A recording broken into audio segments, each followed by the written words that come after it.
Welcome to our channel. ఈరోజు వీడియోలో colourful ఫ్లవర్స్ని చూసేయండి. కోల్కతా అంటేనే చూడవలసిన బ్యూటిఫుల్ ప్లేసెస్ చాలా ఉంటాయి. ఏ పార్కుకి వెళ్ళినా పచ్చని చెట్లు, కలర్ఫుల్ ఫ్లవర్స్ చూడడానికి చాలా అందంగా కనిపిస్తాయి. సీజన్ బట్టి ఫ్లవర్స్ వస్తాయి కాబట్టి ఏ సీజన్లో వచ్చే ఫ్లవర్స్ ఆ సీజన్లో పార్కులు, రెస్టారెంట్స్, మ్యూజియంలు, టెంపుల్స్ ఎక్కడికి వెళ్ళినా రకరకాల ఫ్లవర్స్ను మనం అక్కడ చూడవచ్చు అన్నమాట. అందమైన ప్రకృతి సౌందర్యం అంతా మనకు కోల్కతా పార్కులలోనే కనిపిస్తుందేమో అనిపిస్తుంది. ఫోటోగ్రఫీకి కూడా ఇలాంటి ప్లేసెస్ చాలా బాగుంటాయి. ఈ పార్క్లో ఇంకా ఎన్ని రకాల ఫ్లవర్స్ ఉన్నాయో నాతో పాటు మీరు కూడా చూసేయండి. ప్రకృతి మధ్య ఆనందంగా గడపాలంటే ఇలాంటి అందమైన పార్కులకు వెళ్ళాల్సిందే. కోల్కతాలో టాప్ మోస్ట్ బ్యూటిఫుల్ ప్లేసెస్ని చూడాలంటే కనీసం 1 వీక్ అయినా ప్లాన్ చేసుకోవాలి. 1 వీక్లో కూడా కోల్కతా సిటీలో అన్ని ప్లేసెస్ని కవర్ చేయలేము.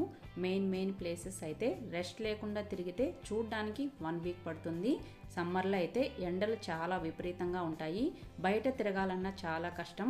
వింటర్లో ప్లాన్ చేసుకుంటే సిటీ మొత్తం ఎంజాయ్ చేస్తూ తిరగచ్చు అన్నమాట.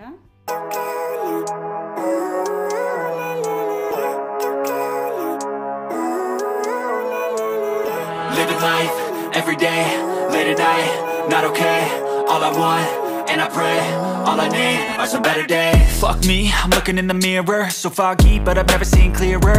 I don't really think anyone can save me, and honestly I'm not really sure I want saving. I like to be my own worst enemy. There's no risk if you don't try at anything, so I'ma just keep buying everything. See you in the next life, have to be a better me. I don't think that my head's on straight, gotta flip it and grip it and go and get an x-ray. What's wrong with me? I just feel weight pushing on my chest and it squeezes till I suffocate. Better change my mindset, meditate. It's pretty cool that I'm alive and have better days. I could walk, see, hear, I should celebrate. Think I could change my mind, maybe elevate. Living life, every day, late at night, not okay. All I want, and I pray, all I need are some better days. Yeah, all I need are some better days. Cause all I want, and I pray, I believe in the better days. I'm kinda stuck between a rock